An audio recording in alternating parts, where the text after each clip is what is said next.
ایک مولوی جماعت کرواتے ہوئے اس کا وضو ٹوٹ گیا، لیکن اس نے نماز پوری پڑھا دی۔ جب اس نے سلام پھیرا تو پیچھے ایک بیٹا پٹھان نے کہا، مولوی صاحب مان گئے تیری ڈرائیوری کو، ٹائر پنچر کے ساتھ منزل تک پہنچا دیا۔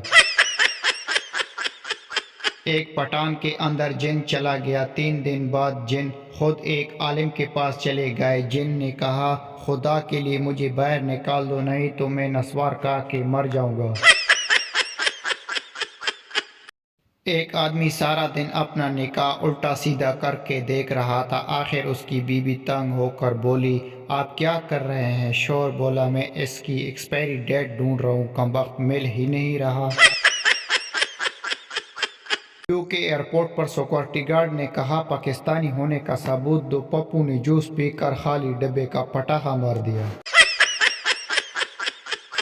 لڑکی موبائل پر پٹھان سے، تم میری نیندوں میں، خوابوں میں اور جذباتوں میں رہتے ہو۔ پٹھان نے بولا، خدا کی قسم باجی تم کو کسی نے بے وقوف بنایا ہے، ہم تو پشاور میں رہتا ہے۔ دو خسرے آپس میں باتیں کرتے ہوئے جا رہے تھے کہ اچانک ایک گر گیا اور زور زور سے رونے لگا۔ دوسرے نے اسے تسلی دیتے ہوئے کہا، اٹھ پروین، مرد بن۔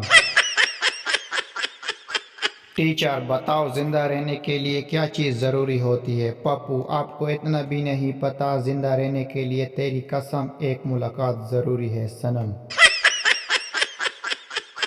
اغواکار فون پر، تیری بیوی میرے قبضے میں ہے، ثبوت کے لیے اس کی 2 انگلیاں بھیج رہا ہوں۔ شور، ثبوت پکا نہیں ہے، زبان بھیج، زبان۔